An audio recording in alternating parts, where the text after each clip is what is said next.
भगवान श्री कृष्ण की अगर बात की जाए तो ये शायद एकमात्र ऐसे रूप हैं प्रभु के, श्री हरि नारायण के ऐसे अवतार हैं जिनकी इंडिया में अलग अलग स्थानों पर इनकी प्रेजेंस तो रही, ऑलमोस्ट अक्रॉस इंडिया इनकी अलग अलग प्रेजेंस रही, लेकिन उन जगहों पर इनको जिस भाव से पूजा जाता है वो भी अलग है। इसी में आज हम थोड़ा देखेंगे कि कितना इंटरेस्टिंग फैक्टर है कि एक ही भगवान की कैसे अलग अलग वे में पूजा की जा रही है, वही अवतार की, और कितनी बड़ी प्यारी बात है।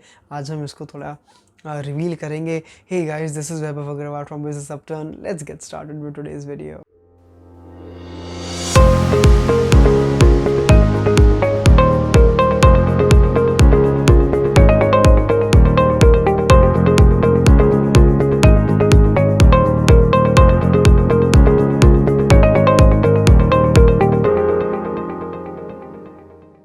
भगवान श्री कृष्ण का सबसे पहला स्थान, उनका जन्मस्थली मथुरा, वृंदावन, बरसाने।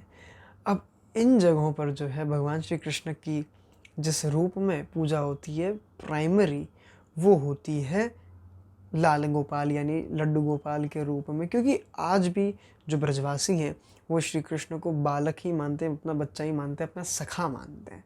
तो वहाँ सखा भाव चलता है या सहचरी भाव चलता है। तो वो कृष्ण को भगवान नहीं मानते, वो कहते हैं ये तो हमारे घर का है, तो हम तो उसको अपने घर के फैमिली मेम्बर जैसा ट्रीट करेंगे। तो कोई नियम कायदे कानून ना, ठाकुर सेवा जो है हाँ हमारे घर की तरह होगी, जैसे हम वैसे ये, तो जैसे हम वैसो हमारा लाला, ऐसी बात होती है। अब हम चलते हैं गुजरात की तरफ।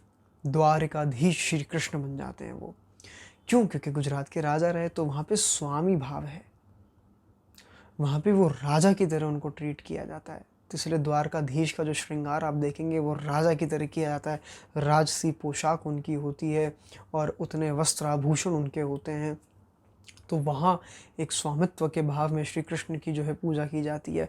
थोड़ा और ऊपर की तरफ आएंगे राजस्थान में, तो नाथद्वारा में श्रीनाथ जी महाराज बन के जो है कृष्ण विराजमान है, विद्यमान है। हालांकि श्रीनाथ जी की जो उनका श्री विग्रह है वो गोवर्धन में प्रकट हुआ और वल्लभाचार्य जी उसे राजस्थान लेकर के गए, लेकिन नाथद्वारा में वो 7 साल के रूप उनका श्रीनाथ जी का जो है लाला का जो रूप है, वहाँ उनकी बड़े ही ठाठ में नाथ के रूप में उनकी सेवा होती है। यानी कि उनको, उनके मंदिरों को यहाँ तक वो मंदिर जैसे दिखते भी नहीं है, वो हवेली होती है, बाकायदा हवेली होती है, इसीलिए श्रीनाथ जी के हर मंदिर को हवेली कहा जाता है।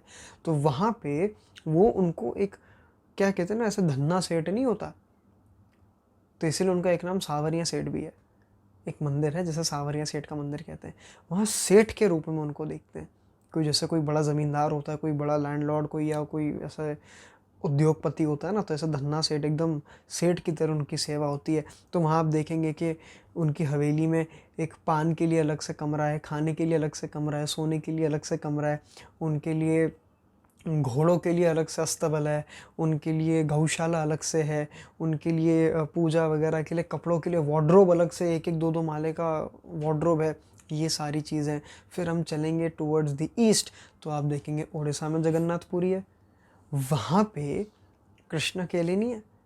जगन्नाथ जी में तो वो जगन्नाथ जी हैं, बलभद्र है और सुभद्रा है। वो एक ही ऐसा मंदिर है श्री कृष्ण का जहाँ पर प्रभु जो हैं वो अपने भाई बहन के साथ है, यानी कि बलराम जी और सुभद्रा जी के साथ में है।